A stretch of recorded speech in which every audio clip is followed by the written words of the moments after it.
Alright, welcome back to another video. This is a paid request from Shawn. Thank you so much for that. For those interested in requesting any type of videos, feel free to send it either directly to my PayPal is usually the best bet, or join my Patreon. Both things are down below in the info box, wherever it is nowadays on YouTube. It could be for a review, a topic, a re-review, a reaction, a commentary, a tier list, random piece of news, video game let's try, playthrough, whatever the case may be. And this time it is for commentary on Psycho. Now originally it was going to be Top Gun Maverick, but I recorded it, that 2 hours and 10 minutes, 2 hours and 20 minutes, recorded it, and then all of a sudden the video got corrupted and I lost it all, and I'm like, dude, I'm sorry man, it's going to take a long time, and it's kind of hard to talk about the film again when it's just like, I've just done it. And he's like, no, it's okay, just how about do Psycho? So that was really nice of him. So Shawn, if you're watching, if you want to request that again one day, now that this camera is fixed, let me know, or other ones. I apologize for the lateness of this, but he's been so far pretty cool with it, so thank you, man. But let's get into it. I'm paused at the beginning. Now, when it starts, the version I'm watching has the Universal logo, like the newer logo. I don't know if that's on every person's copy of Psycho, the original, but if not, that I'll mention something on screen that happens that make sure you're on the right track that I am. If you are, it's an hour, 40 minutes, and 50 seconds. 3, 2, 1, pressing play. I do have subtitles on, so I'll be able to follow along. That way, with how hot it is, my ears aren't trying to have a swimming pool with the headphones on. But yeah, the old school Universal logo. When I say old school, I mean newer, but... And then a Paramount release. Cut to black. And then we have the lines going in with the Psycho theme. And Alfred Hitchcock's. And then for, again, syncing, Psycho is full there. Okay, Psycho. And of course, the memorable music. Which now, anytime I think of that music, I always think of... I know it's not right, but I always think of Reanimator now, because it was a clear rip-off, but I still like that music of Reanimator. Like, of course I know the Psycho theme, but now it just popped in my head the way it's done in Reanimator.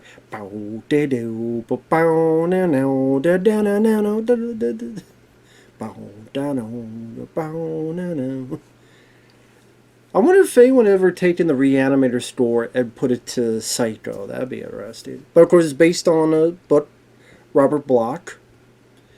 And Alfred Hitchcock, of course, directed this. Now, I do like a decent amount of Hitchcock's films. For example, I love Rear Window. I would say Rear Window is my favorite Hitchcock film. That or The Birds. It is between Rear Window and The Birds. I also liked Saboteur. I really liked Rope. I did not mind... Oh my god, how could I... how the hell do I not remember the damn name? Because I'm so bad with names. North by Northwest. I did like that one. Especially that scene that... I mean, it's a famous scene, but to see it, the full scene in context with the plane, just the way that's staged and the use of silence. And again, I looked at Hitchcock kind of like how I looked at Stanley Kubrick, where I could really see the talent involved with it. Now, I will admit, Psycho I didn't always love, and I still don't love the film, but I will say as years have gone on, I've learned to appreciate it, and I would say I liked the film. I think when I first saw it, I was like, eh. But I would say now I like it. I like Psycho 2 more. Those Hitchcock films I mentioned, I like more. I think what it is the first half of this film I rather like. When Janet Leigh dies and a little after Anthony Perkins is trying to clean stuff up, the second half kind of bogs down for me. I think because now we're thrusted to brand new characters that I just did not think were that interesting. Maybe because the actors, like Janet Leigh, she's beautiful and she does a good job as the lead here. And then Anthony Perkins is wonderful as Norman Bates. It's just Vera Miles and like the actors, I'm just not gun ho about. Like they're fine, they're there, or just the character. Just I don't know. Just the second half didn't do a whole lot for me. But as is, I do like it. I appreciate the direction Hitchcock gives it. I do like the first half of the film. Sometimes I joke, like, when Janet Leigh dies, the movie died for me. But, I mean, there's other parts of the film I like later. Martin Balsam, when he's falling down the stairs, and the way that shot is very interesting, unique, especially for its time. So there are elements I do appreciate. But, yeah, just Rear Window, The Birds, all those other films, I do like more. Because I like them more consistently as a whole. Which is funny, because as bad as the Psycho remake is, and it is bad, it's garbage, I think the second half is a little less garbage because I actually like Viggo Mortensen and Julianne Moore more than Anne Heche and Vince Vaughn in the first half. Because I don't think Vince Vaughn was the right fit for Norman Bates. And I like him as an actor, but not as Norman Bates. And Anne Heche, may she rest in peace, I just didn't think it was that strong. Definitely not compared to Janet Leigh here. But I thought Viggo Mortensen and Julianne Moore were better than the original two that play those characters in this one. So that'd be kind of an interesting mix if someone did like the first half of this movie, but then they use like the second half of the Psycho remake, but anytime Norman Bates pops in as Anthony Perkins, and like you use the music sound effects of the original film, but then you plug in like Viggo Mortensen and Julianne Moore and those actors, and then Robert Forster at the very end. That'd be like an edit that no one would give a flying shit about. But I don't know.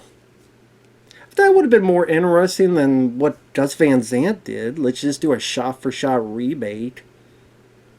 And his reasoning, I almost understood, because he's like, oh, it's like a play. As in, why do people do plays? Because you think of a play, people do a play, they're following the same script, the same lines, and it's supposed to be the same type of stuff. Although you think for a play, you want to give your own, if not interpretation, your own zest for it.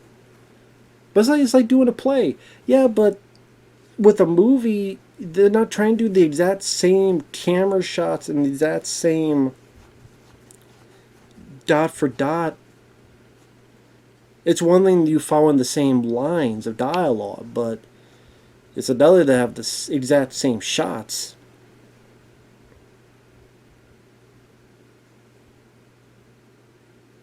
But I know I'm talking more about the remake than the original, so I apologize. But maybe it's just I had to get that out of the way. That remake is completely pointless. And I'm not a diehard fan of Psycho, but even I know the remake is pointless. Like I said, with the Psycho films, I saw this back in the day. Was it on Turner Classic Movies, maybe? I don't know. I might have seen Psycho 2 first. But that's actually my favorites. I really like Psycho 2. Quite a bit. Richard Franklin, I believe, is the director. I say that because I'm bad with names. Really enjoyed him as a director. Love Road Games. Road Games, I think, is fantastic. And I liked Link. But yeah, Psycho 2. I think just the story interested me more about Anthony Perkins, where he's actually innocent for most of that film, and despite what he's done, he gets a performance so sincere that you do feel sorry for him, weirdly enough. And it's like they push him to being a psycho again. That's kind of the tragedy of it all. And really, he doesn't kill anybody until technically the person he kills is the murderer. I mean, you think about it, the one. Unless I'm misremembering, because it's been a while since I've seen it, the one person he kills is the murderer. I think. Yeah. Because the cops kill Med Tilly.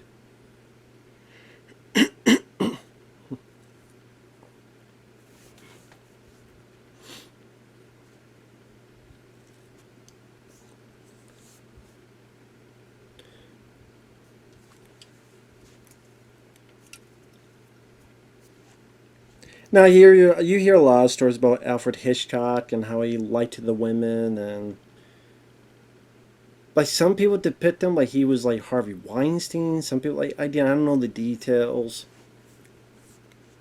I don't know if people just stretch the truth because of course they're dead, they can't defend themselves, or if that's really what happened. And you're not going to find much in that movie Hitchcock with Anthony Hopkins, which I thought was well, Anthony Hopkins I think was a good choice.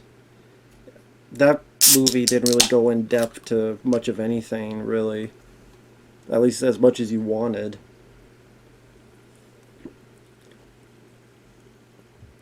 I was going to put this can over here, but I know if I do, it's going to be like a because of the sizzle.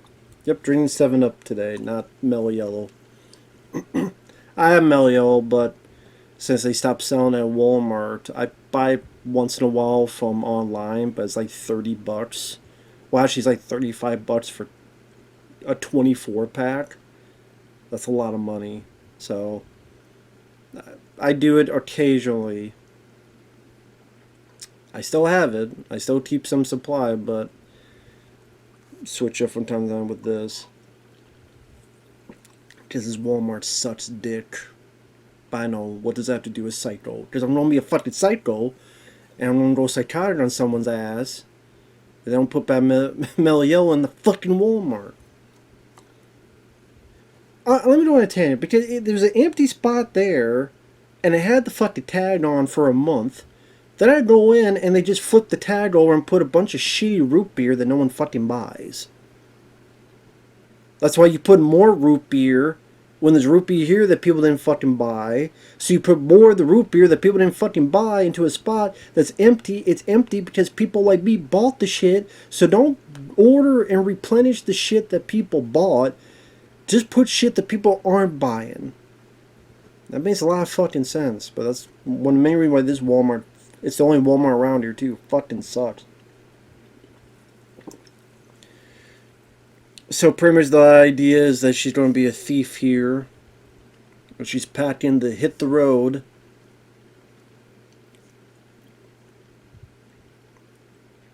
And yeah, this film did a lot of things for 1960 that nowadays we would think is typical, but was not typical in 1960. From having your lead character like this die so early on. She's like the star of the film. She's on the poster. She's highly publicized. Hitchcock had it where you can't go in when the movie started. You're not allowed to go in. Tough. Please don't spoil the film. Which was a lot easier to do at this time because there was no internet. You go for 5 seconds on internet. Boom. What's funny, as I'm recording this, Deadpool and Wolverine came out. I haven't seen it yet, but I've had 3 people, no, 2, well, at least 2 people spoil a cameo in the film. I'm sure you know this already. I might know I didn't, but, at least the first person. I might know I didn't, but now I know. Because I try to stay off, I don't try to look up every damn thing nowadays, but Back then, it was a lot easier. Unless you actually physically went to talk to someone, you wouldn't know. Maybe someone at work could spill the beans, but it seemed like back then they were a bit more headstrong on following those kind of protocols that they were told. I think Hitchcock is. Isn't Hitchcock one of these people that passed by or not?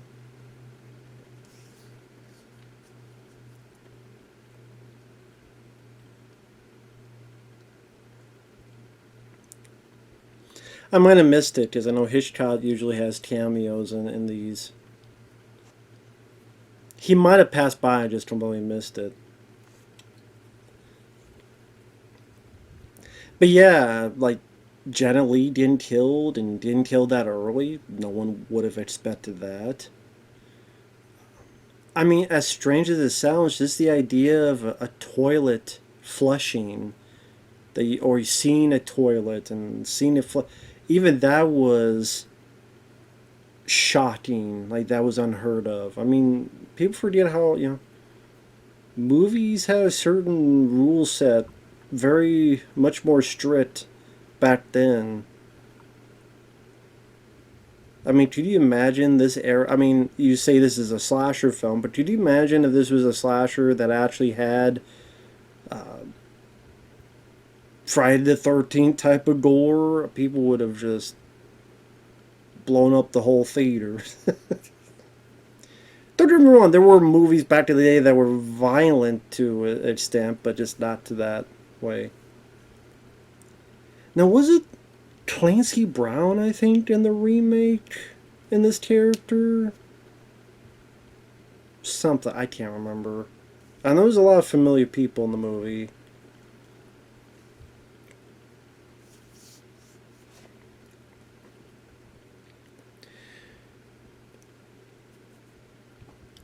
But yeah, even this was deemed pretty squeamish and violent for its time.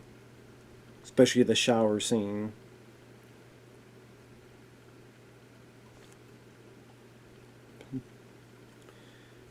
And you say one of the early slasher films. I mean, I'm not going to say the first slasher, but very early. Well before Black Christmas, Halloween, Friday the 13th, all that stuff.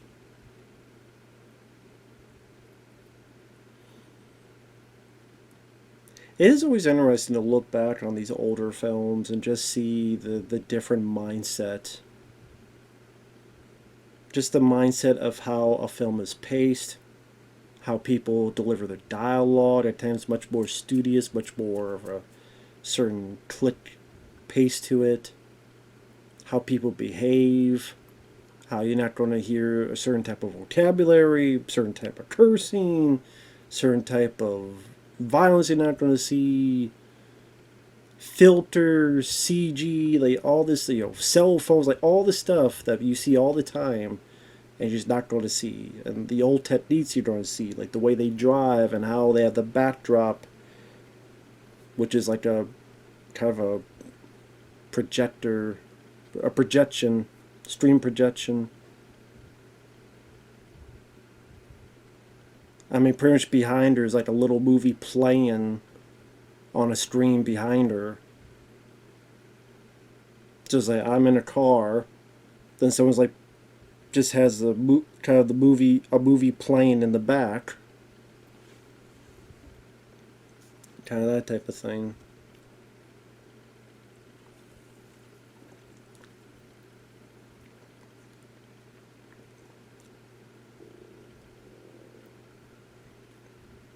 Even some of this like false lead type of stuff.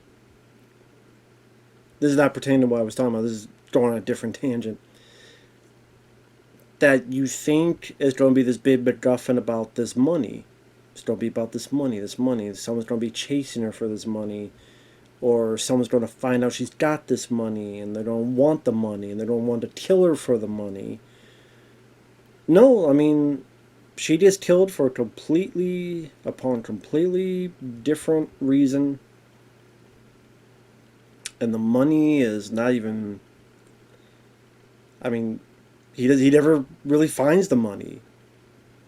Just there's stuff there, puts it in there, and she's put into the pond with the money.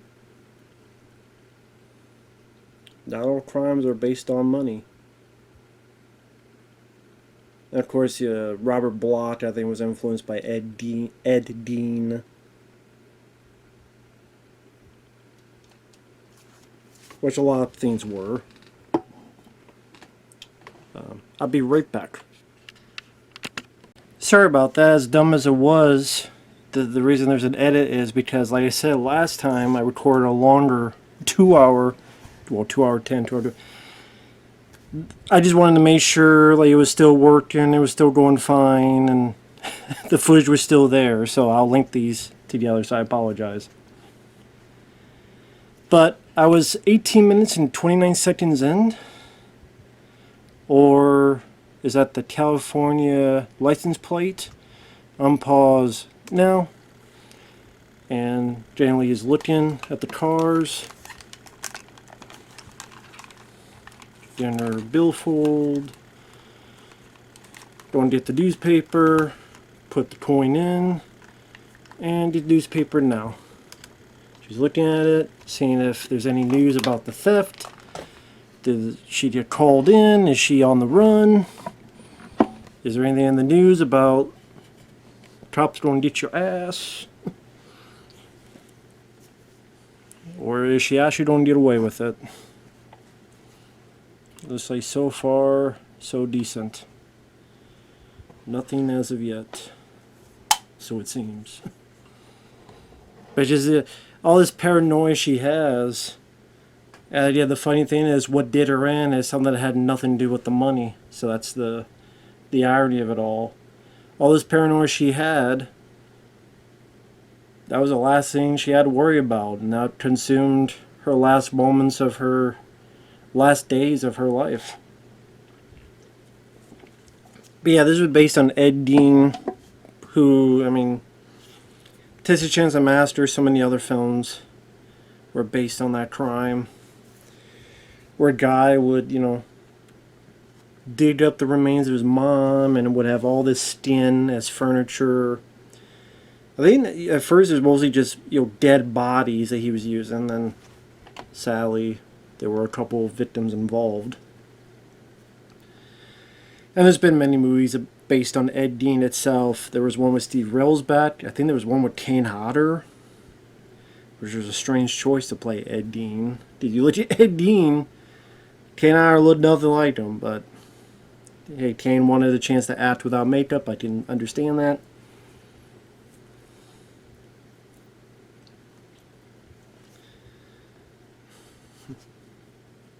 And then go on from there.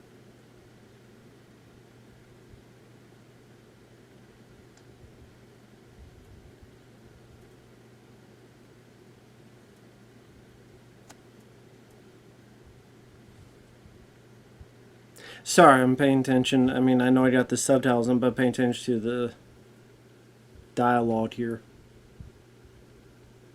But what's going on.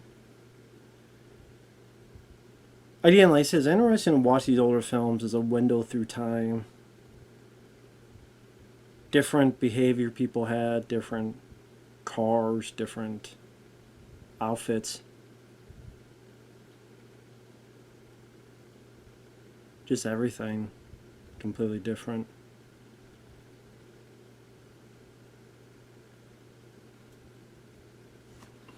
This is one of those things that, as dumb as it sounds, why sometimes I mean, maybe I'm not this old, but I watch old commercials from time to time. From the 80s, the 90s, maybe the 70s. Even though as a kid I hated watching commercials, I always wanted to see, the program at hand. I'm like, can we fast forward the commercials? And now here I am, older, looking back to the commercials. Been a while since I've done that, but I mean, that's why literally on YouTube you'll find like an hour-long clips of commercials,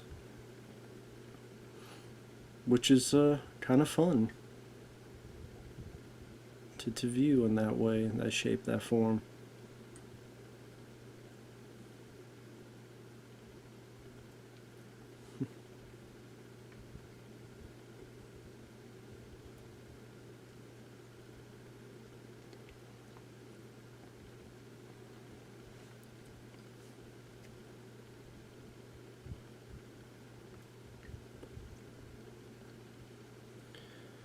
course, this is not going to raise any suspicion at all. All of a sudden, you got all this money in cash, $100 bills to buy this damn car. But I guess back to the day, you know, they'll think a bit more innocent into it. I mean, you can't really blame her being paranoid. This cop seems to keep following her around everywhere. Or it's just a big coincidence. This cop, you know.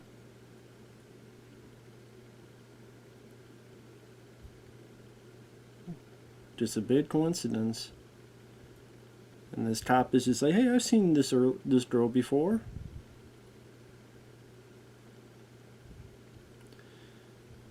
I mean, for all we know, they could be talking right now, man. Should have had a foursome with her. Fuck that, a threesome. You wait your turn. But yeah, this paranoid stuff with her, just... What did she think? She thinks that's what they think. She thinks that's what they saw. She thinks that's what they know. The idea is this all for naught. Like, all this build-up means nothing, and that's the point. Is all this build-up. At a regular movie, it'd be like, oh, the cop's gonna be that same cop's gonna be searching around, and people, you know, it's not really the case. I guess other than ultimately her sister coming up to look around. But no one looks around for doesn't seem like for the money.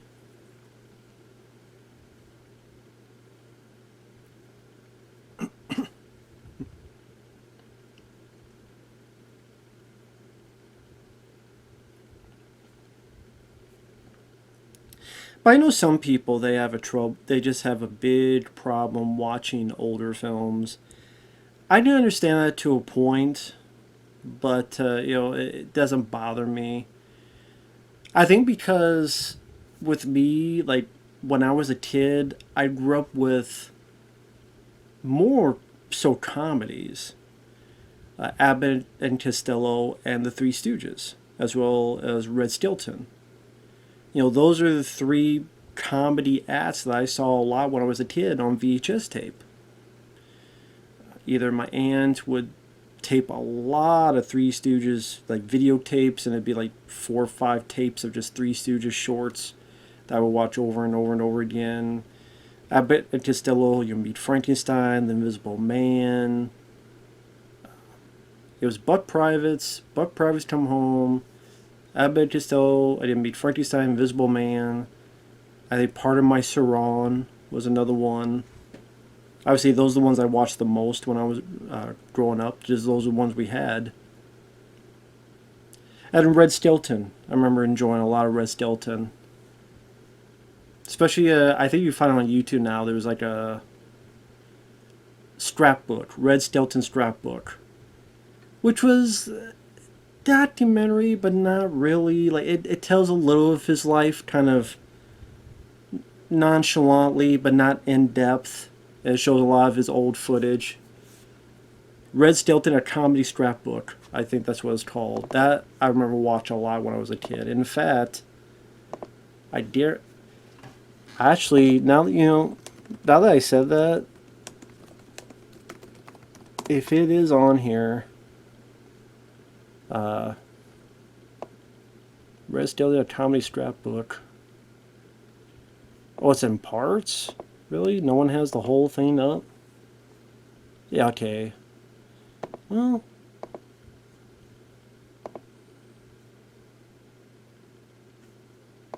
really? I am surprised.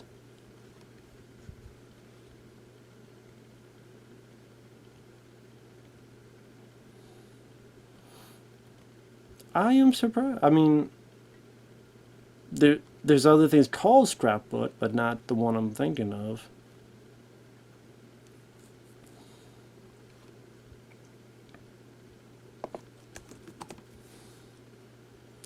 There's opening to Comedy Scrapbook 1991 VHS, like they have the cover.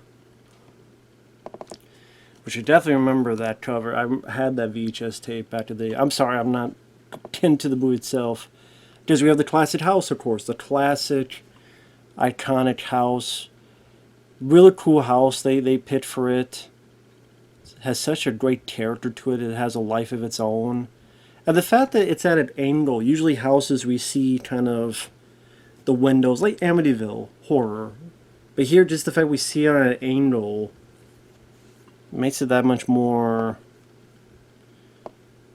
Oh, something really off-putting about it. Maybe that's just me. But now I'm like curious about this.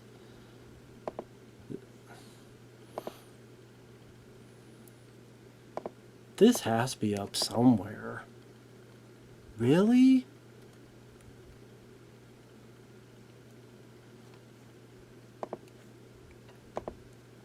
I am surprised, man. I am surprised. Yeah, I guess on a Russian website. The Russians. Yeah, it seems, yeah, like on a Russian website. That's crazy. Well, thank God for the Russians. I know. Hey, das Vidanya. Perestroika. I've seen Red Heat. Kokainum. Not all Russians are bad, no matter what the movies or the news tells you. I have a subscriber called Russian Pirate. I think he's in Russia. He said he was from Russia. So no, not all Russians are villains.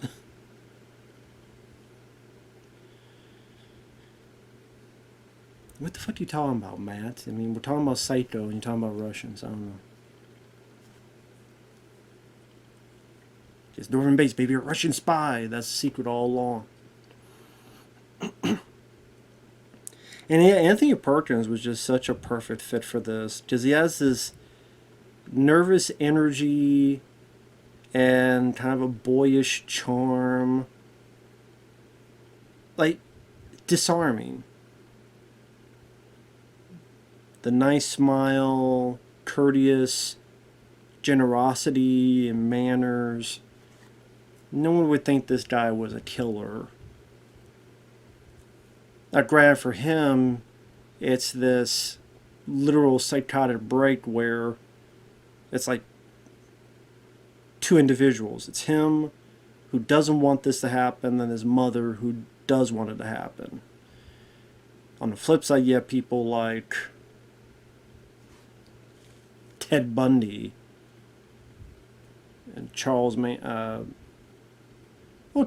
too, but I was going to say Jeffrey Dahmer.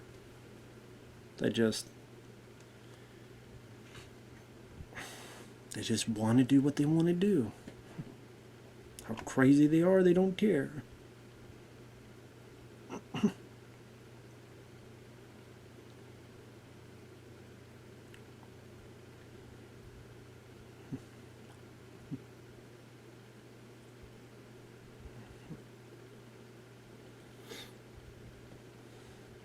Still going on, you know, where do I hide this money? Where do I hide this money? It's what you would call the MacGuffin.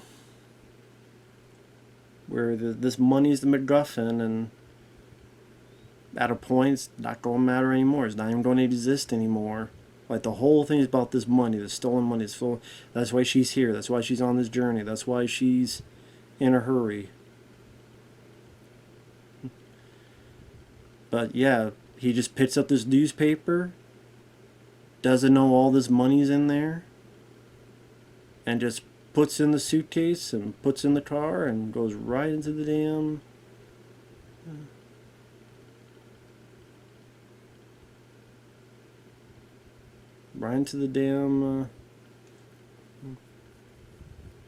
water. Just a very spooky looking house. Just a very great set piece.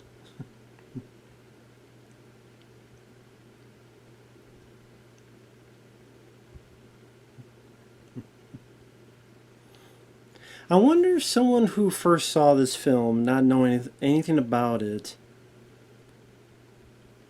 if they really did believe that the mom was a different character from Anthony Perkins, like, because even like the poster, like Perkins is doing this, like he's horrified. Is oh yeah, he's the helper, he's the Igor, he's the put upon individual that does what the killer tells him to do, and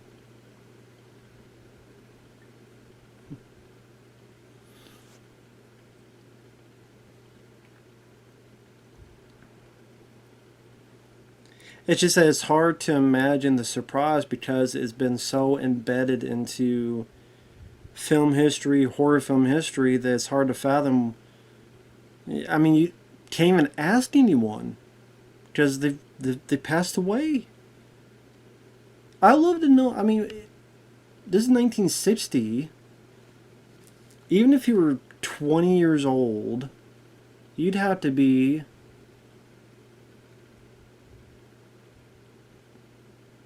60 plus 40 is 2,000. And add another 24.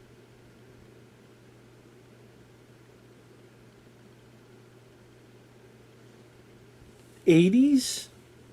You have to be in your '80s, pretty much. If you're 20 years old when you saw this, and it's been what's I never was good at math.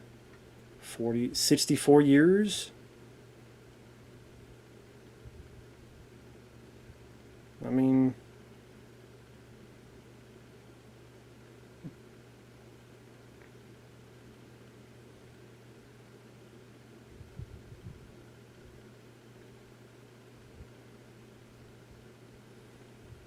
yeah, about 64 years.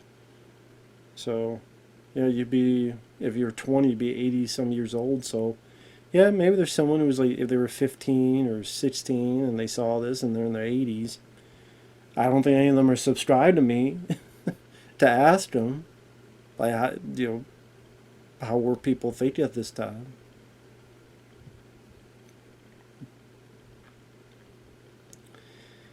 And this is pretty much the last dinner she's going to have. And if you want to get any insight into his character, this is definitely the big part of it.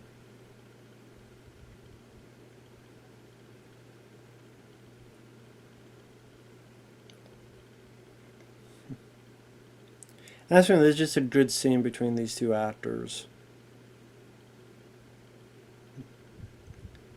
Him talking about the place, him talking about his mom. Sort of a sadness to the guy.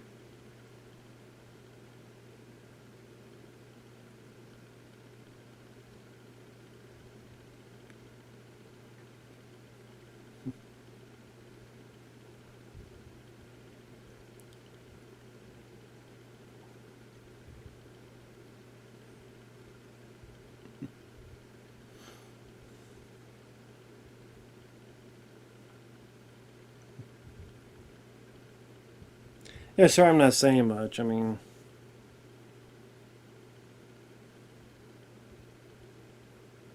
the shower bit, I would say the shower bit, the reveal at the end, and the falling down the stairs shot is probably the three biggest shots of the movie. The scenes people remember the most.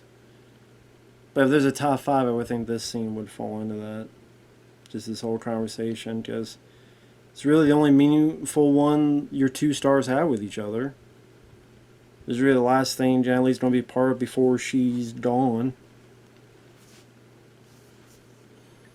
Which will be almost halfway through the film. Because we're 37 minutes in. Apparently we have an hour and 11 minutes to go. So, a boy's best friend is his mother.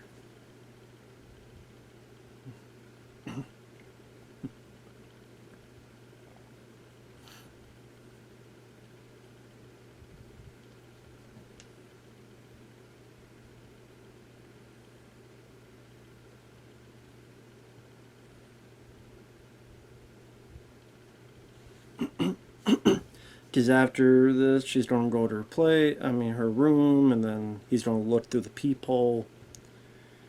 Which for the remake, they decided to add, well, make sure the audience knows he's jerking off. So make sure you put in the sound effects that he's jerking the dirt in, he's jerking his chain. Because we needed it. That's what was missing, that's what was missing. They couldn't do that in 1960, so what's missing is we need the jerking of the off sound. Just jerking the dirt in sound. We need it. Just like I need another fucking hole in the head. I got enough holes in the head. I don't need another fucking hole in the head for this to be a bullet hole. At least for that remake, but...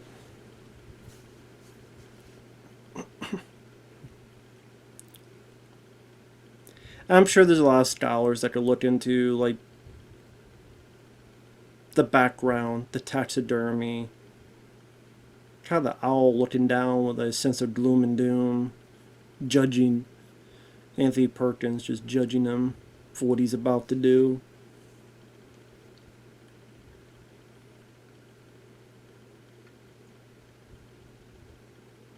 I think with me is that it's not that, a lot of people view it as, well, you just don't like to think in movies, Matt. You're just too dumb. It's like, no, I can think plenty.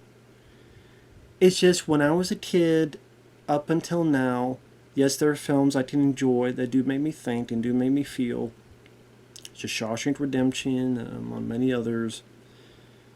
But my first and foremost in going to movies was entertainment.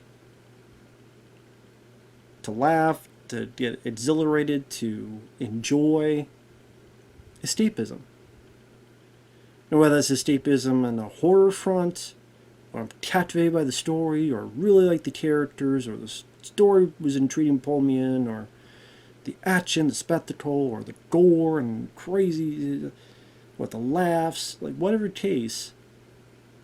So I would go, wow, that's a cool background, because instead of having a blank background, let's put some stuff in the back. Let's have these crazy taxidermist stuff and owl there. That's a cool way they have that owl. Like, that was done on purpose. That owl right there on the corner of the screen, which is adamant for the viewer to see.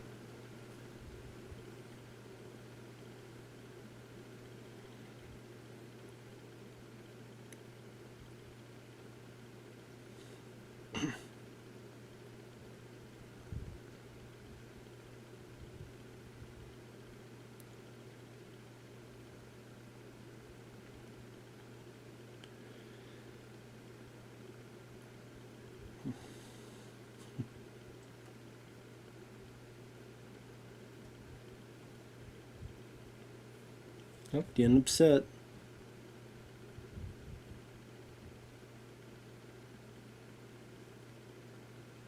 Oh, definitely upset him.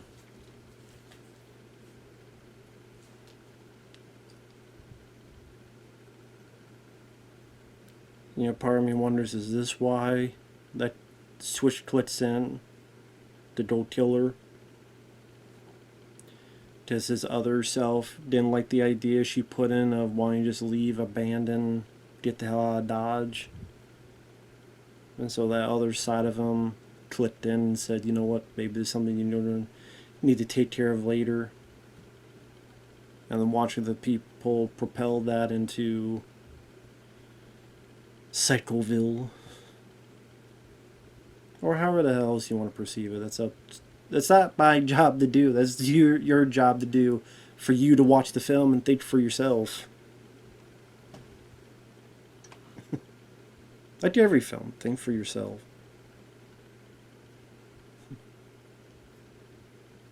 We all go a little mad sometimes. See, when Vince Vaughn tried to say that, it just came off as forced. It came off as lousy. It came off as... I didn't believe it. I didn't believe him saying that. But Anthony Perkins, I can feel that he believes in that, what he's saying.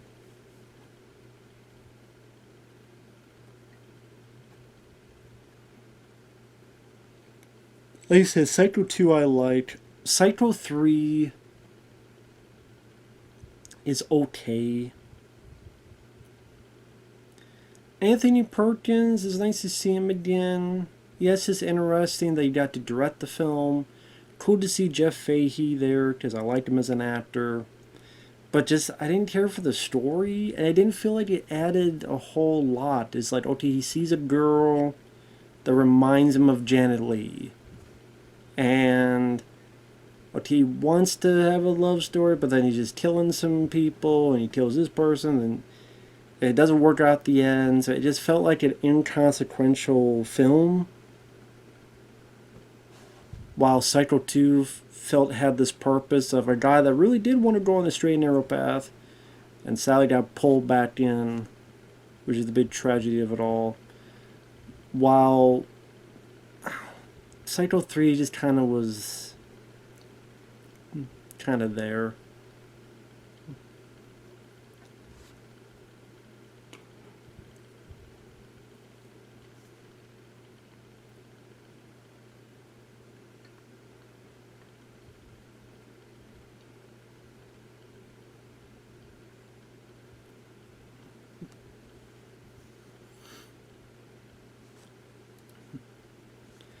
And Psycho 4 was decent.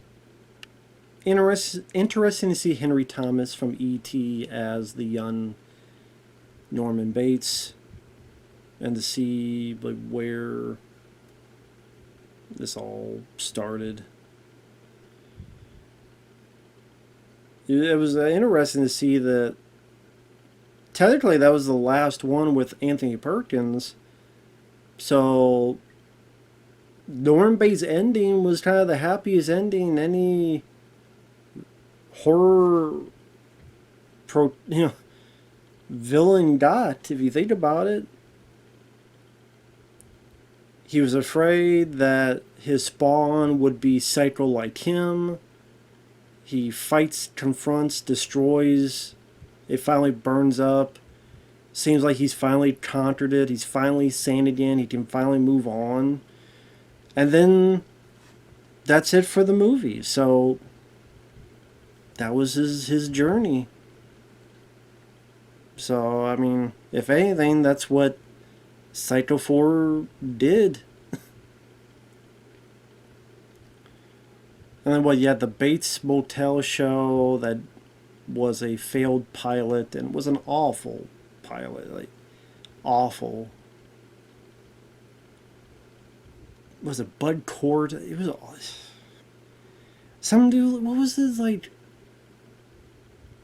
I think it was like multiple stuff put into one movie, and it was like ghosts of people that died, and they came, and it was trying to be just an anthology show that would take place at the Psycho house and motel. Why? Give a rat's ass about that. The reason people watch Psycho, well, the first one because of Hitchcock, and then the others are for Anthony Perkins. Without either of them, why the hell would you want to watch other stuff? Didn't make any damn sense. Oh my God, we're showing a toilet and we're showing it flushing. That was unheard of. Of course, we saw before the peephole, thankfully without the jerking off sound like in the remake.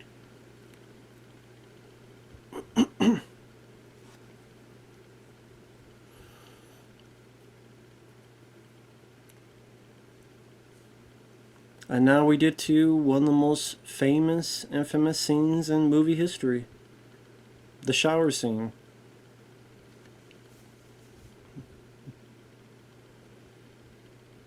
Now again, you would never see this back in the day of someone taking a shower and someone getting murdered in a shower. It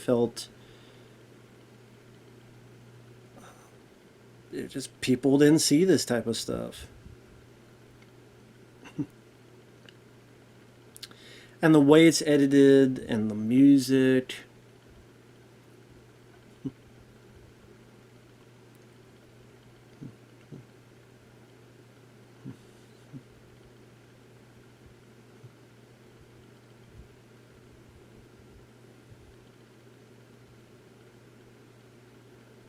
trying to edit as best as they can because they couldn't show a whole lot back in the day. Yeah, just that music and the way it's edited, and for what limits they had back in the day. And again, we're 40 minutes in, we have an hour left in the movie, and your hero, your lead, is dead.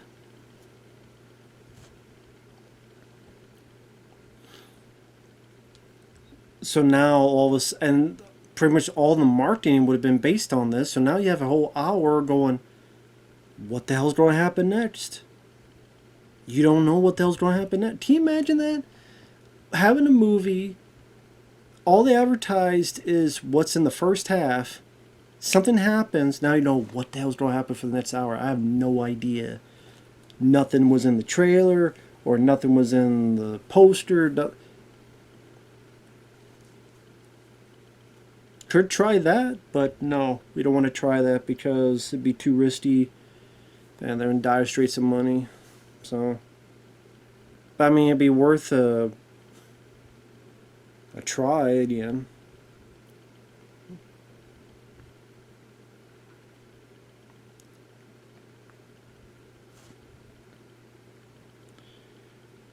Just imagine how long you'd have to hold your breath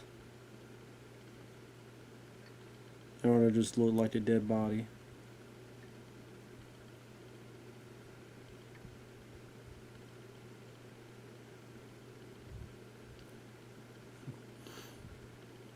And there's that money. The thing she was worried about all along that she'll never get to spend any more of. And this is trying to be the, I don't want to say the red herring, but sort of the, you think it's one thing, you think, oh my god, he saw his mom, he's wondering what's going on, so he's now going to,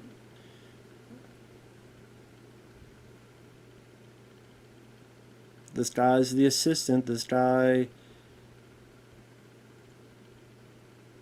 and for people that didn't, that wouldn't be a typical thing, so, it's all, yeah, the way he's acting, the way he's reacting, yeah, of course,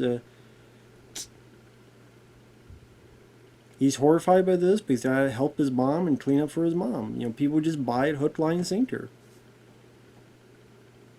Of course, nowadays, because we've seen so many, not just on the news, not just in real life, but so many other movies that did that, replicated it, copied it, ripped it off, that we would just assume, yeah, he's crazy. It was him. They ain't no mom, it's him.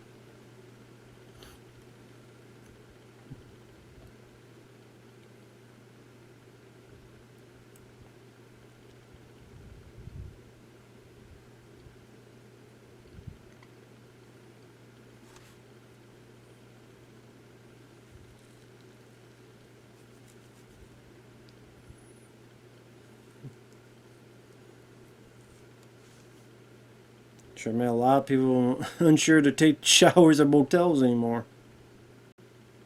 For me, I'd be more worried about the roaches than a damn person trying to stab me because I punch him in the face with my dick. They look at my dick and go, what? And I stab him through the throat. No, that's a blowjob. It's about as big as that mop. Want to see? Nah, it's not that big. Yeah, turn off the water. You're wasting. Don't want your water bill to be too high.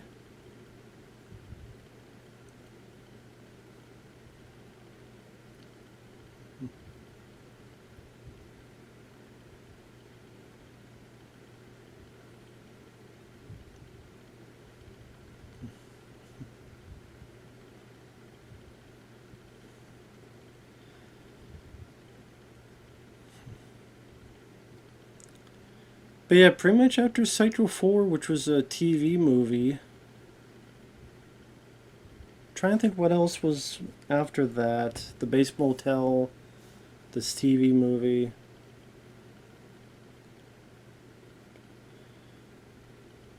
There was a Bates Motel other show, wasn't there? Psycho show. I don't know how long was that around, that show?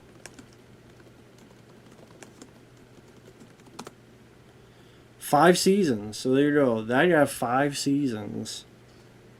Wow.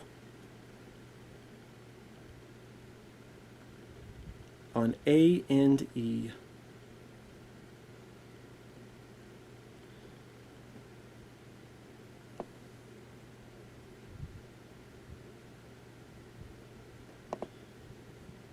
That's crazy, man. 2013 to 2017, A&E, 5 seasons, 50 episodes.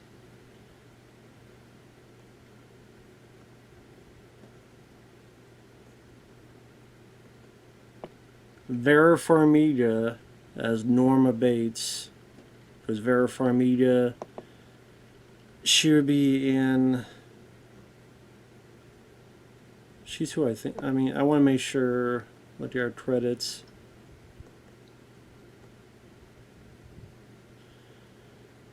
The Departed, The Source Code, Godzilla King and the Monsters.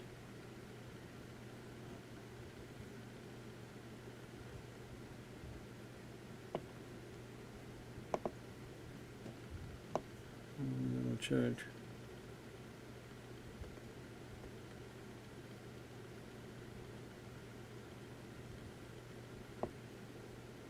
Yeah, that's what I thought. Of course, the Conjuring films with Patrick Wilson. Because I always have to double check myself because I get a lot of info wrong. Yeah. Running Steer, that's an underrated one with Paul Walker. But yeah, the Conjuring films, especially the first two, she did a good job in that. So, wow, okay. Yeah, I never saw the show. So there's that. And, of course, before that, the Psycho remake. I'm sure someday they're going to try to do something else with it. They always do. With every property. Nothing can ever stay dead. I mean, I don't know what the hell it would be. They did a prequel show, Bates Motel. They did the remake, which no one liked.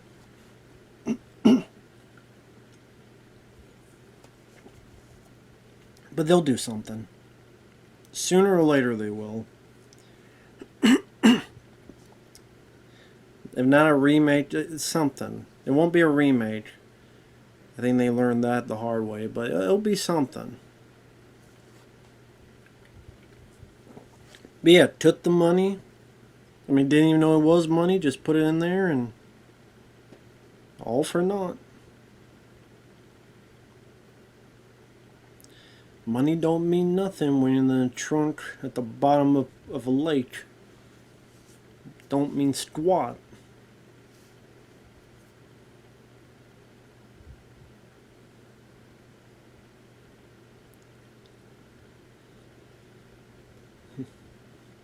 Didn't hear the money, right?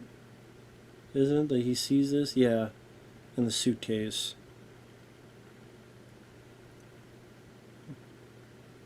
With newspaper. Looking around.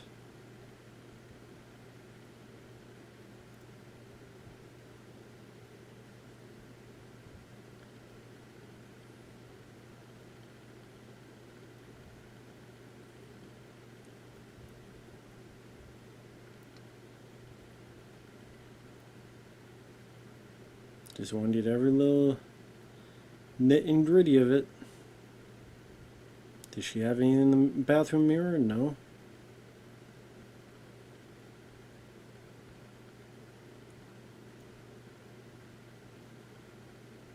And just how quickly someone could just disappear.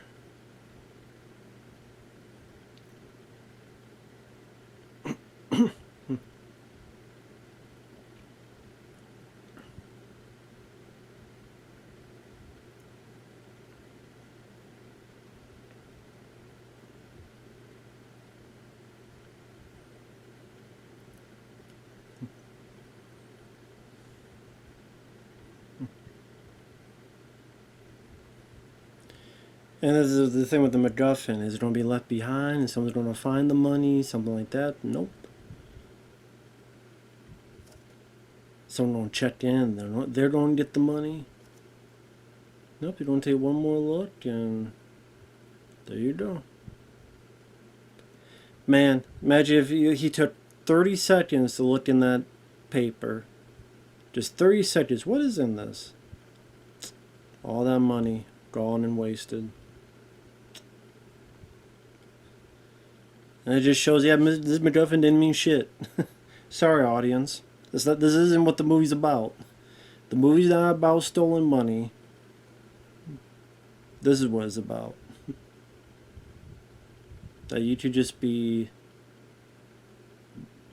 wiped out of existence. The whole California license plate you were worried about didn't matter. That money you were stealing didn't matter. Again, for 1960, this would have been horrifying to people. Oh my God, he killed the woman. Someone killed the woman in a trunk, and that's it. I mean, nowadays it's child's play, but back then it was like horrifying for people. Like I said, I don't see people today watching this film and getting scared. I think they've just been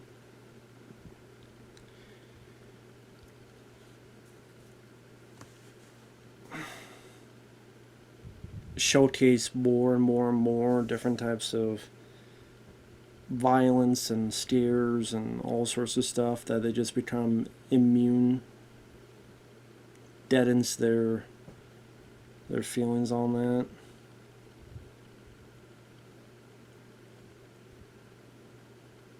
I know they mentioned like maybe at one point you'd be worried for Anthony Perkins, like, oh my God, the car didn't go down, and then you almost breathe like a sigh of relief. I'm like, speak for yourself. I'm like, no, let the car not flow so he get found out. But of course it worked out for him.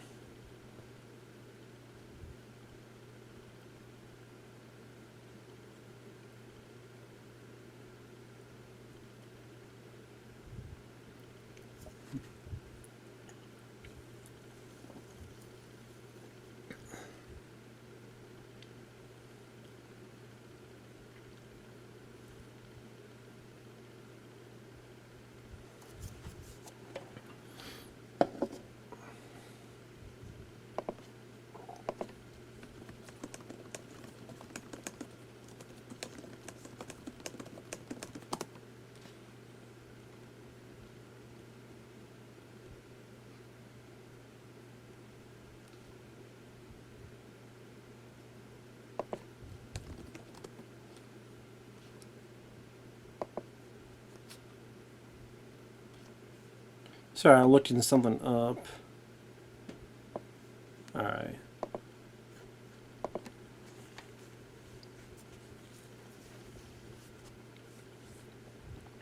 But yeah, I don't know if people would be scared. Sorry, I was just checking some real quick. Real life stuff. But yeah, like I was saying, I don't know if people would be really scared of the film nowadays. Because I think people just been desensitized. Just been completely desensitized to this, that type of stuff. And even way, way worse stuff.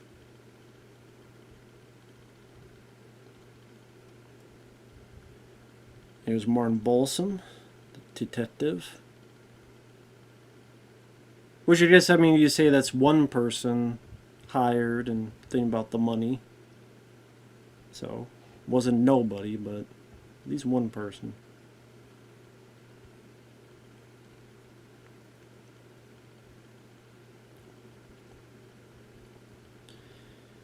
Which in the remake was played by William H. Macy.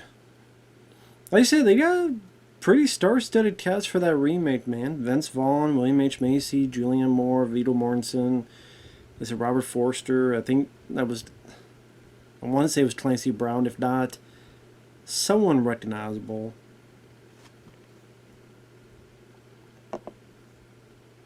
I'll just look it up.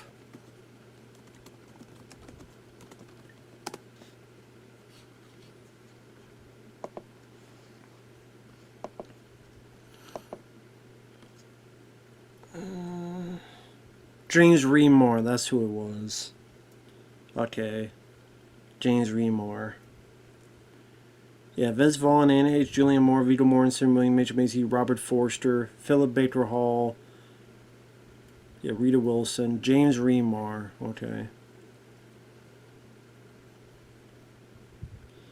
So, I was wrong about that.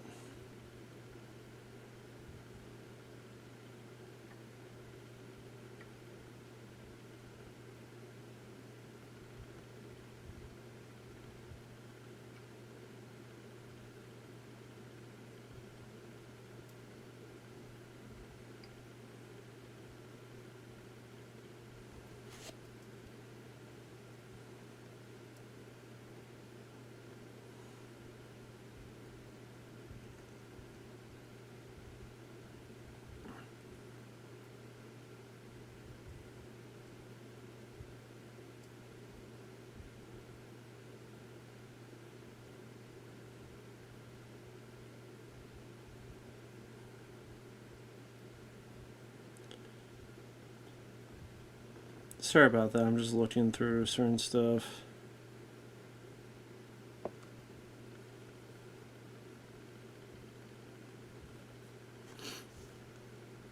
I'm looking up the remake, and this is what it says here.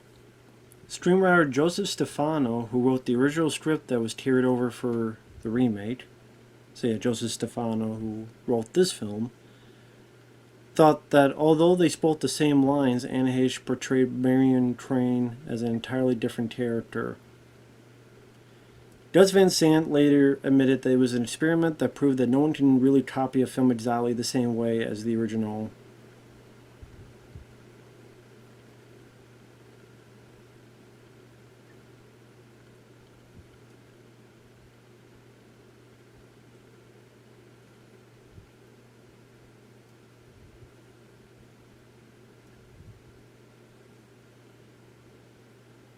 On February 2014, a mashup of Hitchcock and Van Sant's versions of Psycho appeared on Steven Soderbergh's Extension 765 website, retitled Psychos, featuring no explanatory text. The recut appears to be a fan edit of the two films by Soderbergh. The opening credits intermingle names from both, and all color has been removed from Van Sant's scenes with the exception of the infamous shower scene.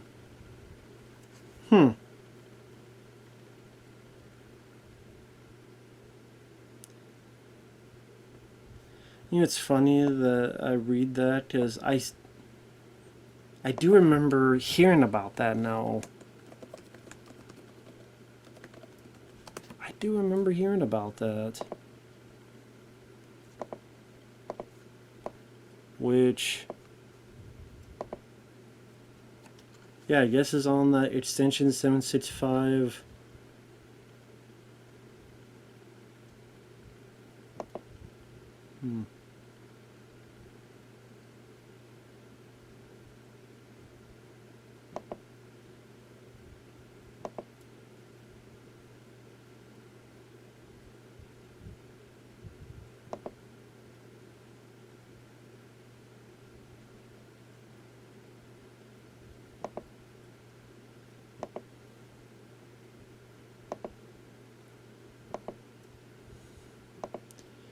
But here is like it just goes back and forth, back and forth, back and forth. So like 5 minutes of this, 5 minutes of that, 5 minutes. Okay.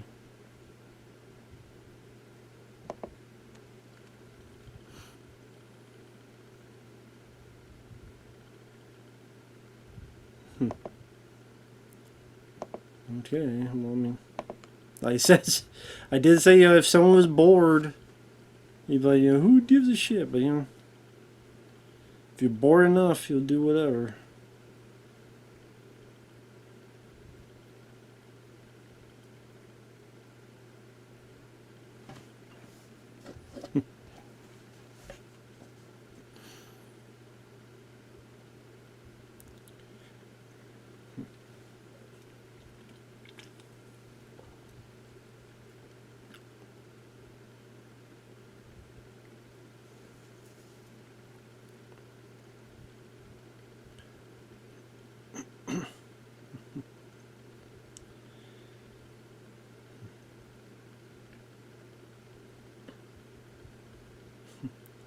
I don't know, Anthony Perkins, you seem a bit twitchy. You seem a bit twitchy.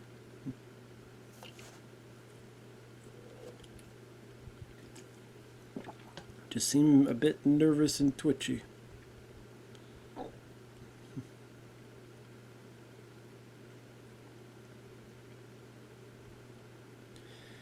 I think Martin Balsam, I think the first thing that I saw him in was the Delta Force as one of the passengers on the plane.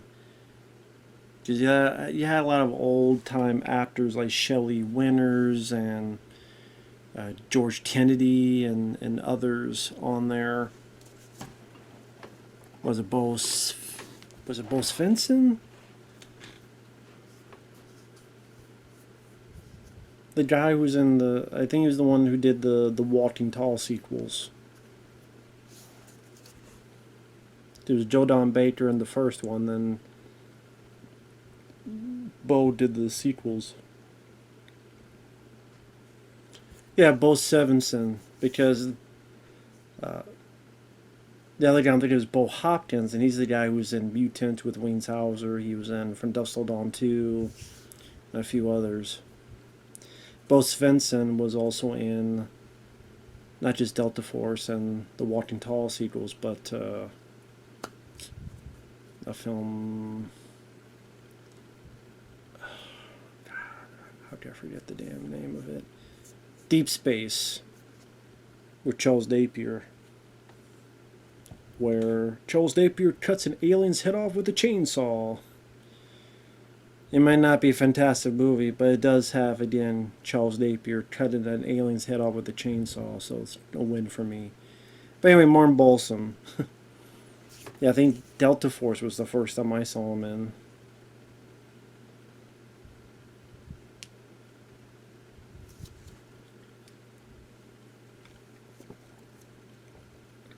Yeah, I mean, pretty much this cop is just completely sizing this guy up and nosing that something is off.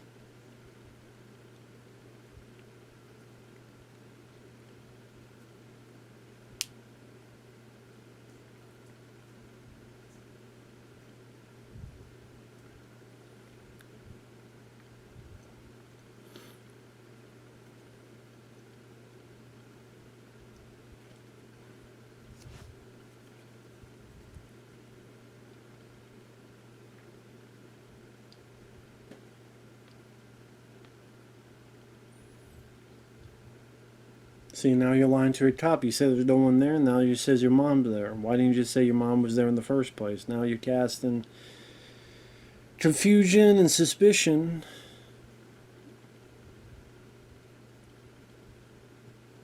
That's also maybe to just confuse the audience. Where, okay, this is a guy covering for his mom, so he's nervous because he doesn't want his mom in trouble, doesn't want his mom's secret found out, so he's covering for her. Unbeknownst to people in 1960. He's a psycho in more ways than one. He is the fucking psycho. One psychotic motherfucker. One bad mother crusher. Yeah, but sadly Anthony Perkins, he could never really get out of the Norman Bates shadow.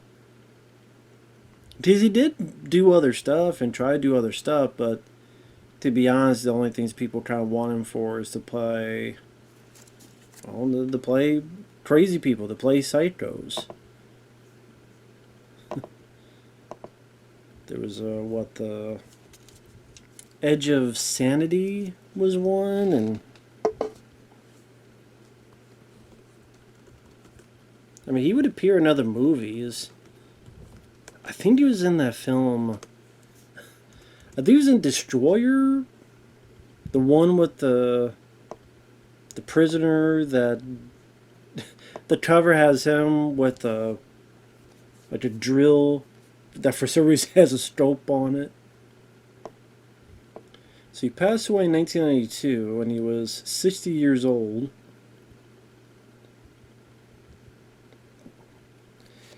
Didn't he pass away because of AIDS? I think that was the case. Yeah, it was.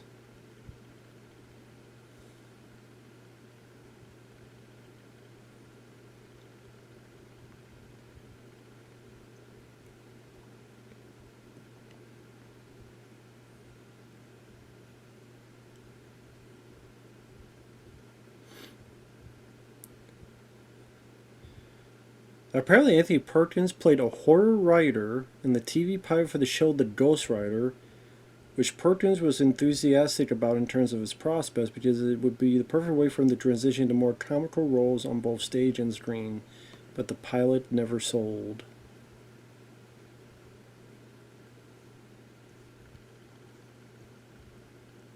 But he filmed a pilot.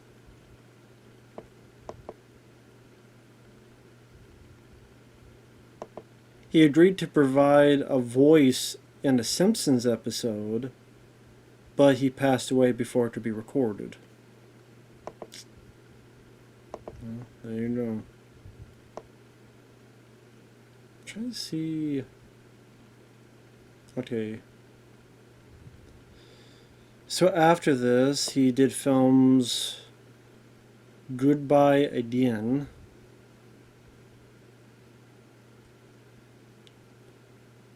Five Miles to Midnight. The Trial by Orson Welles.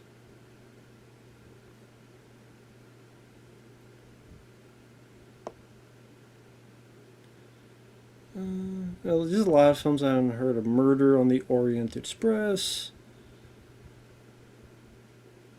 Films like Remember My Name. First You Cry. Oh, he had The Black Hole. I forgot he was in The Black Hole. With Robert Forster, who would later be in the remake of Psycho. Go figure. Yeah, that was a Disney production that didn't do that well. And Anthony Perkins did. He just killed off. Like, I wouldn't say early on, but he's not in the film a whole lot. Yeah, Deadly Companion with John Candy's on the cover, but he's not in the film. Like, John Candy has barely a cameo in the film. And Anthony Perkins isn't in it that much more. It's not that good of a movie. That was 1980. 1983, he did The Sins of Dorian Gray, which I haven't seen. Psycho 2. He did Crimes of Passion, Kathleen Turner. Psycho 3. Yeah, he was in Destroyer. I think there's like a film crew at the set of the prison. He's like the director.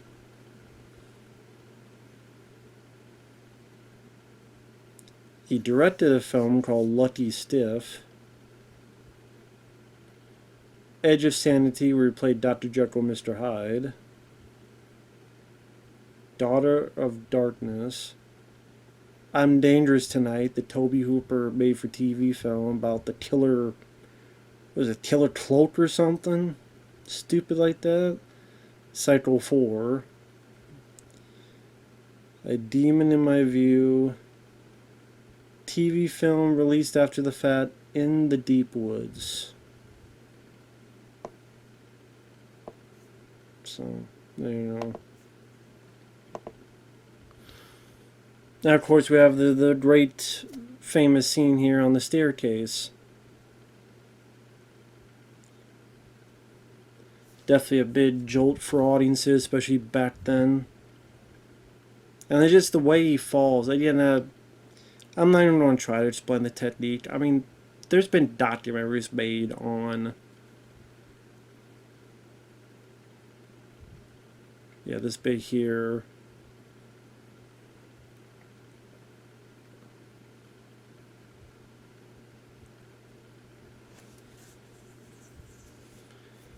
Was almost like he's fallen forever. Which, I mean, people could look at that today and think it's silly and goofy. Like, come on, no one would fall that way and all that stuff. But it's very stylistic, and it creates this certain off-putting feeling that makes it memorable. does make it memorable.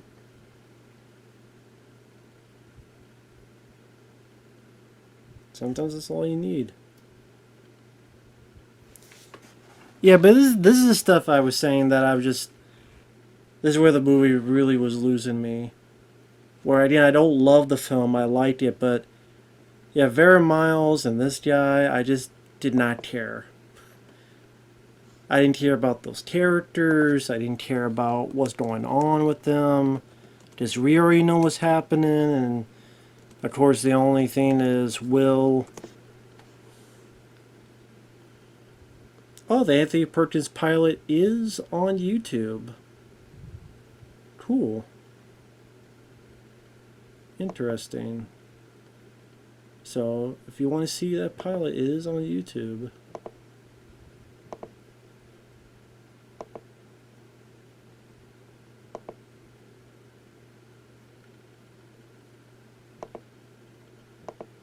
Although I'm watching the film, I'm flipping. It lists this film like this. I guess it was going to be on Fox, and it's filmed like a sitcom.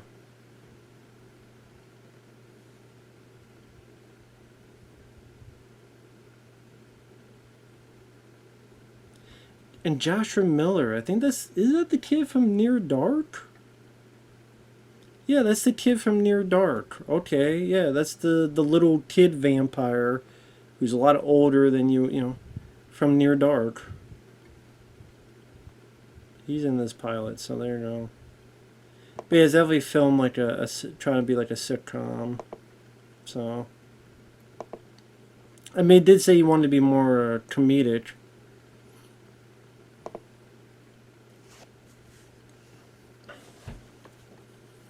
I was hoping it was like going to be like Rockford Files type of thing, but with more of a supernatural twist, where there could be or those type of things where you could be investigative. He's a writer, but it's like Murder She Wrote in a way, where you could be humorous as well, and you did throw your comedic elements, but it's also mystery solving and like diagnosis Murder She Wrote, that type of stuff.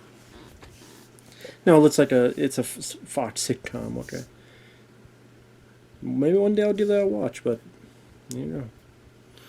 that's always fascinating to me. Pilots that were never sold, that never got made into a show, because there's so many that's been made, and just fascinating elements that could be lost through time and the what if. A lot of times with people you recognize, but you're like, wow, this didn't last long, or wow. You just imagine like the number, like there's hundreds and hundreds and hundreds of pilots, probably to this day, that has never seen the light of day. Makes me wonder how the hell they got out in the first place then. Like this unaired. Like how the hell did they get out in the first place?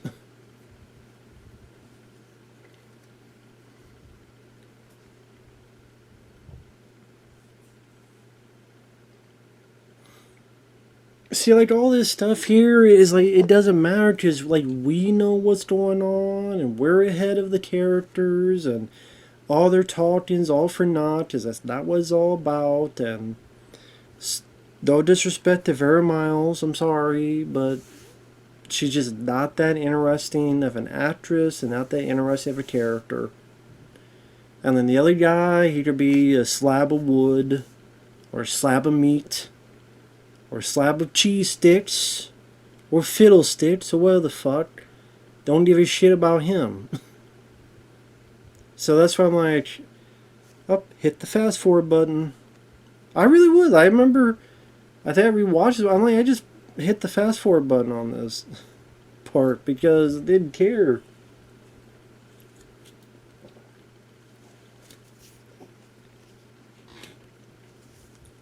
And like I said, this is for me where it loses momentum is the second half. Other than Martin Balsam's death scene and the reveal of who the killer is, those are the only two scenes in the second half. Oh, and the last shot, he wouldn't even hurt a fly. Those three scenes. But the next, like, hour, well, him cleaning up is interesting. So the second half of the film, again, other than those three scenes, it's just a very tiresome plotting. We're waiting for the characters to catch up to what we know, or mostly know, until the final bit, and then we all know. We're just waiting for the characters to catch up. And it's not that exciting of a event.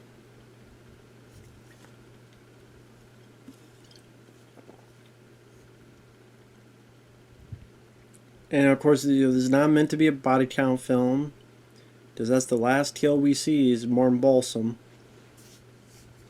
Janet Leigh and Morton Balsam, that's it.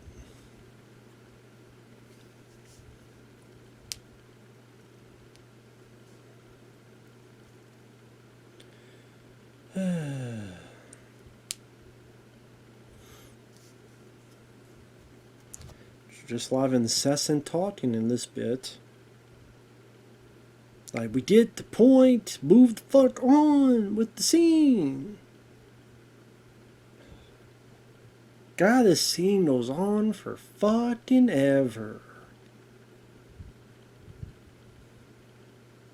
God damn.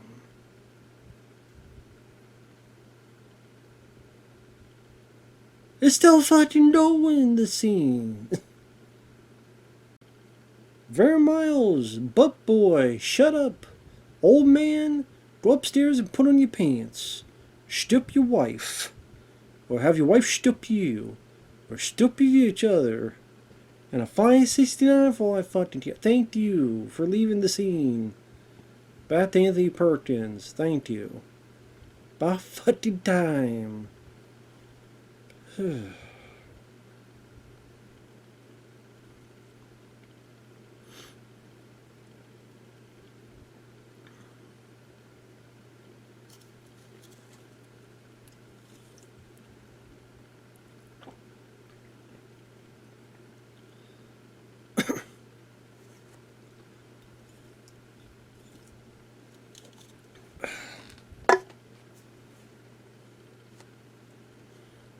23 minutes left in the film. And then you have that big, long explanation scene at the end, which kind of kills the momentum as well. But at least, I mean, we're getting vital information, to be fair. That, this is what's going on, this is what happened. But it's literally just a guy just standing there for 5 minutes explaining, well, this is what happened. Well, this is what happened here, and then this is what happened there, and this is what's going on there, and this is what...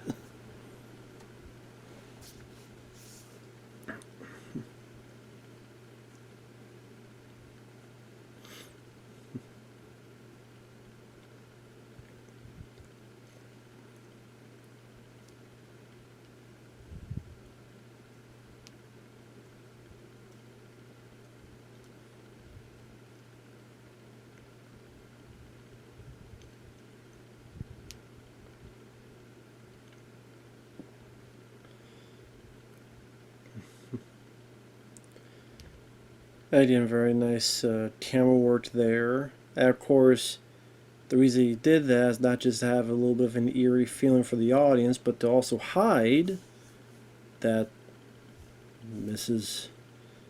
Bates is not quite there, so to speak. Because if the way the camera was, you'd be able to see, wait, where's her face or her non-face called a skull? But we do it that way. There's a way to hide her, and at the same time, not tip the audience off of, oh yeah, okay. As always, a Hitchcock just having a camera work motif like he's known to do.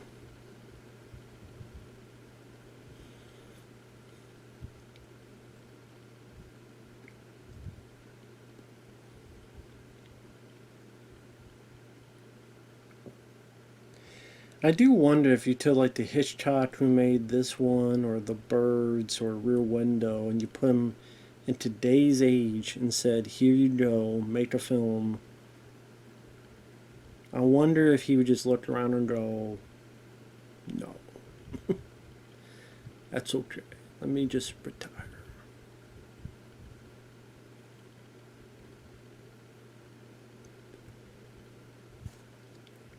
Oh.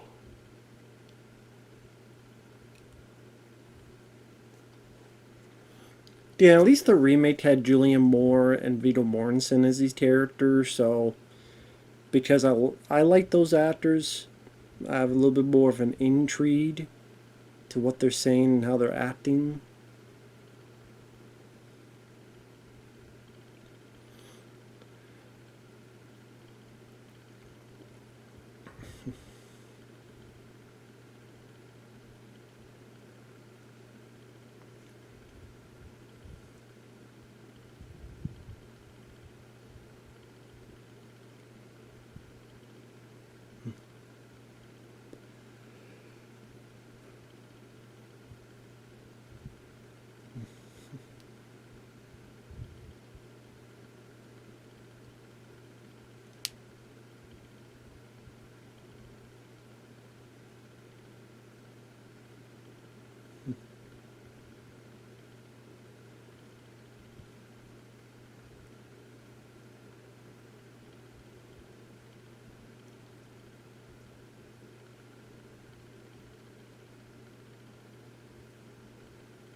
Sorry, I'm not saying much. Pretty much just checking into the motel here.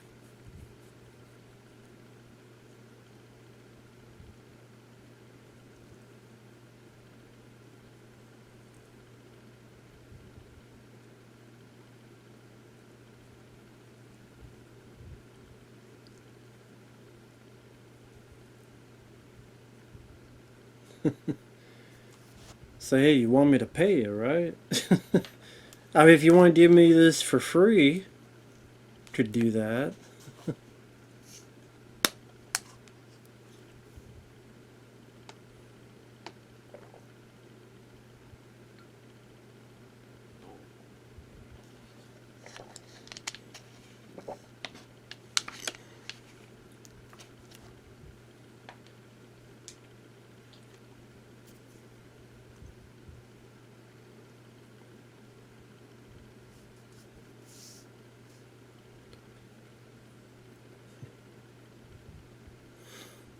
Yeah, I'm sorry I'm not saying much. It's just, I said this portion just, I don't care for. I find these two actors and their characters just so damn uninteresting and so damn boring. Like, I'm sorry, no disrespect to Vera Miles, but she's just bossy. Is really what it is. I get it, like she's scared about what's happened to her sister. I get it. It's just very bossy and just very, just never gave a fuck about her. To be honest, never gave a shit.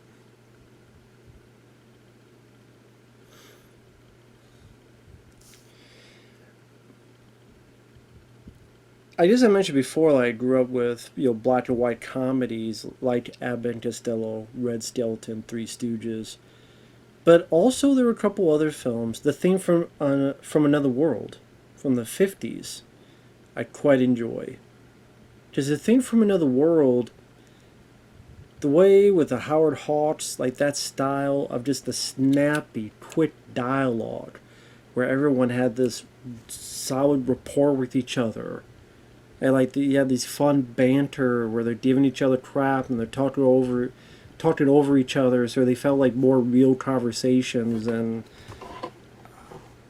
everybody just seemed very natural and very easygoing, like interesting personalities. And then there was some good jump scares, like when the Geiger counter and they open the door and there's the thing, and the guy's got a duck, so he does get his head swatted off. Pretty effective, and so that's definitely something I enjoy.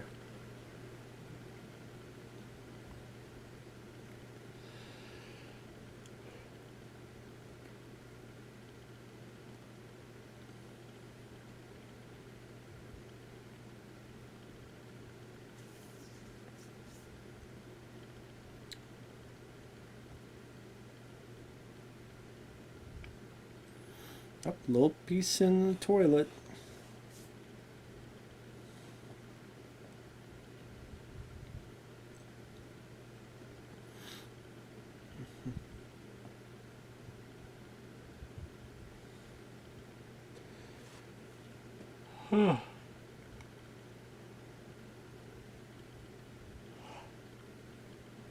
Apologies.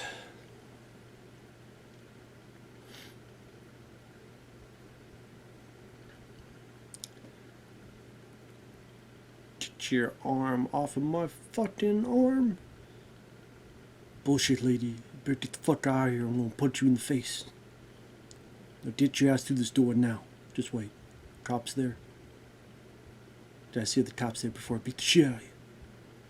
Right, come on, bitch. Walk that way. And close this door real slow. Need to get some vibrators for you. Hey, you wanna have a threesome? Listen, buddy. I'm gonna make you have this threesome where you don't like it. You understand? Get the fuck out of here.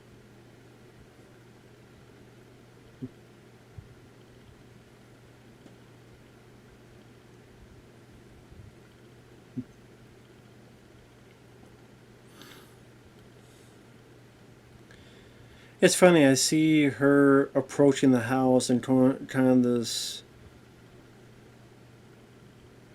Well, it's not the same angle, but kind of this anticipation. Kind of reminds me of Texas Chainsaw Massacre when the girl's approaching the house and you have this certain level of anticipation of just what is around the corner. Well, you know it's not going to be something good.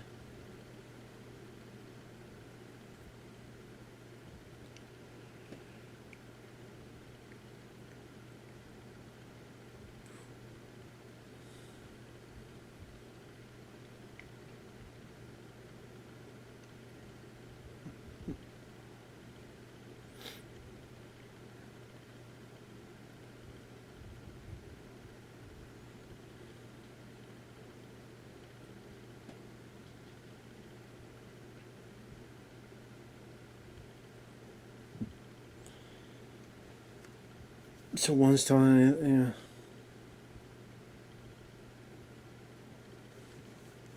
yeah. I don't know the name of this other actor. I don't know what else he's gone on to do.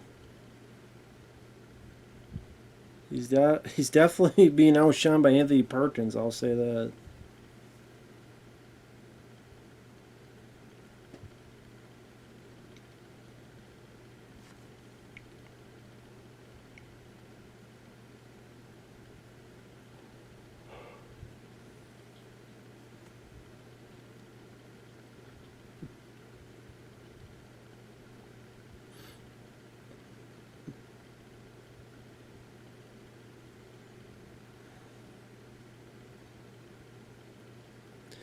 Pretty nice looking room here for the mama. Damn.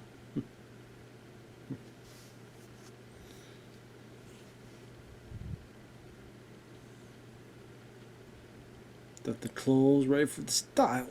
Styling.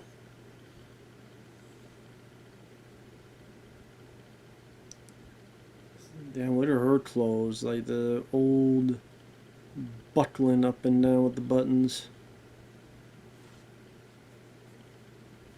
Yep, that's called a mirror. People usually have them in their houses.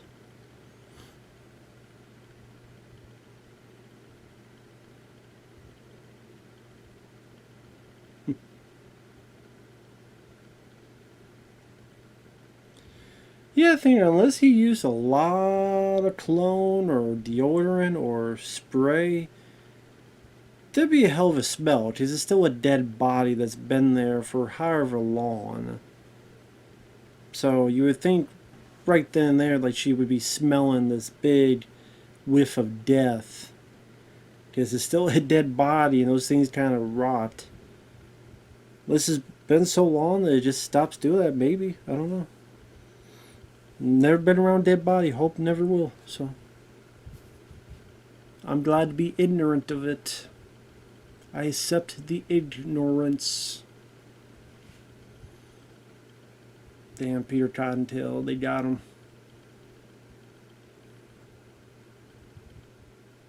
Yeah, play Stammen Crothers. I thought I said erotica, but erotica. Should be erotica with how much he likes watching peepholes.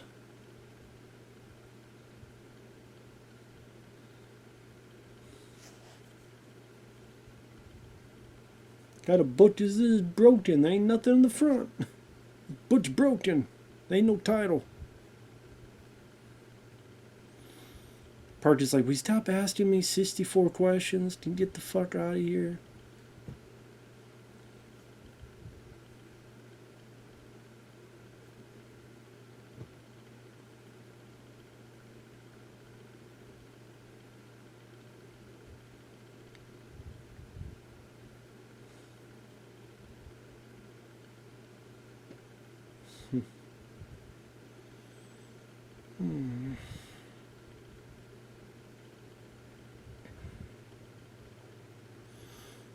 Don't worry about her. She's doing fine. Come on, man. You suck. You let Anthony Perkins overpower you. You suck, dude. You suck.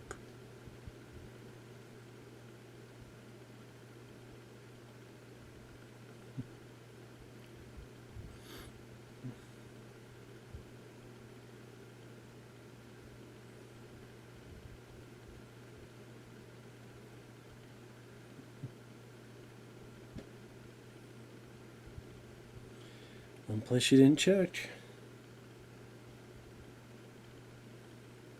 Maybe because she knows she could beat up Anthony Perkins if push comes to shove.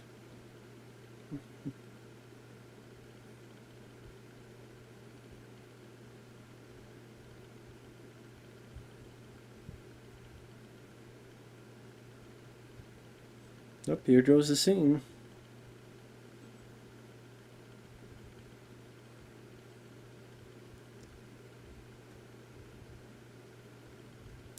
Surprise, motherfucker.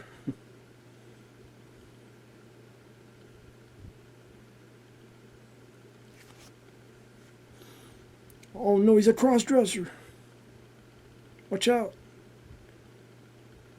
He's transitioning.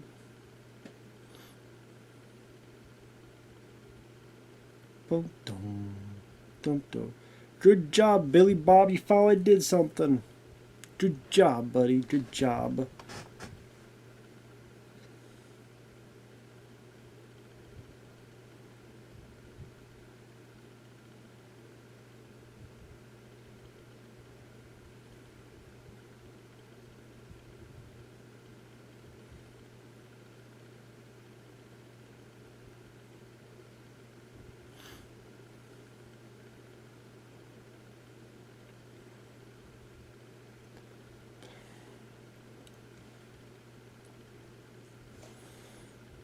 Again, I will say that was one cool thing. Another cool thing about the remake is Robert Forster does the explaining, and I'm a big Robert Forster fan. May he rest in peace. So, I mean, as much as I hate to say it, that's some things I will say the remake did better. Having Robert Forster, Julianne Moore, and Viggo Mortensen as these characters, that made the second half a little bit more bearable. The big bad side is no Anthony Perkins. I miscast Vince Vaughn, which really, really hurts it. I wonder though, like if well, no, it would not have. No matter what, it would not have worked. But at least have someone for Norman Bates that would have been a better fit than Vince Vaughn. Like, okay, it would never replace Anthony Perkins, but you could still go, whoa, that was still pretty impressive. But no, not at all. Quite the opposite. This is where the movie literally just explains for about 5 minutes what all this is about.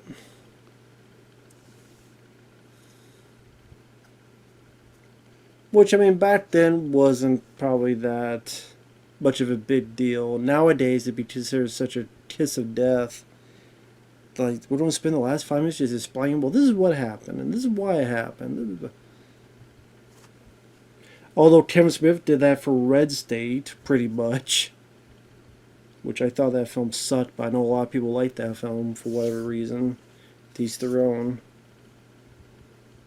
But it did that, like, you think it's going to be this thing, and then John Goodman's in a meeting with someone explaining, well, this happened, and this happened, and this happened, and it was all off screen.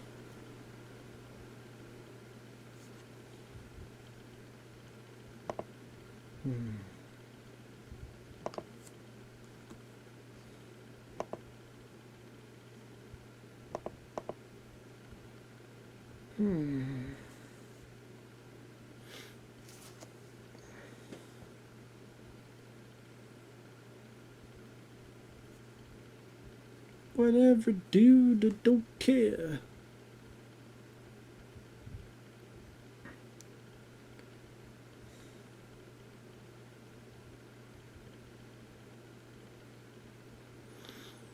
I mean, maybe at this point, too, there might be a lot of people who did not know this kind of psychosis, split personality, however you want to put it, that you would need to explain to maybe audiences back then.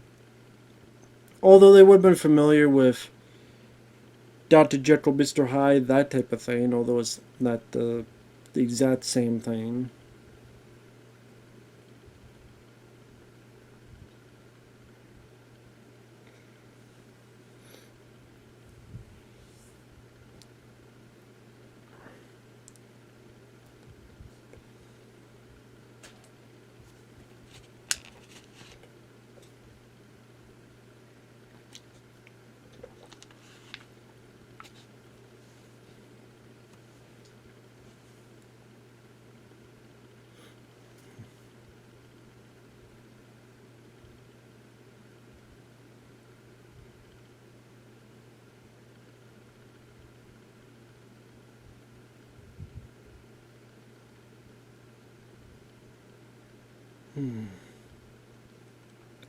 Like I said, it just I get why it's here. I do. It just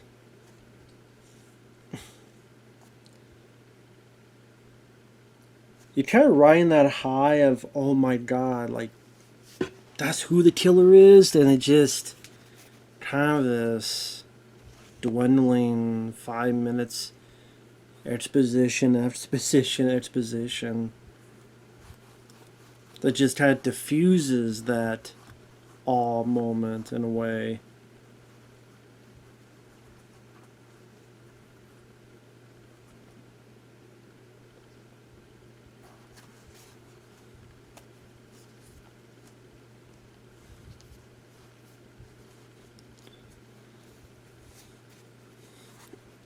Yeah, it is a pretty lengthy scene. I mean, definitely feels like it.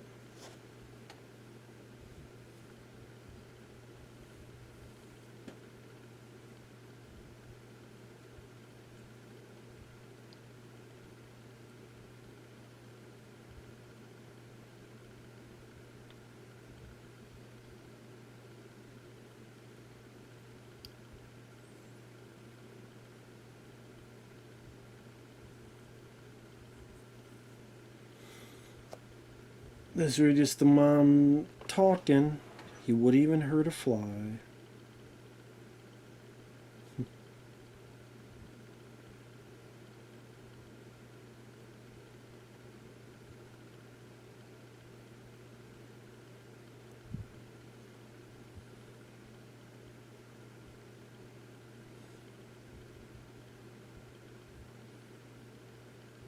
I mean, Anthony Perkins definitely has the right look for it, for this whole scene, especially in the eyes.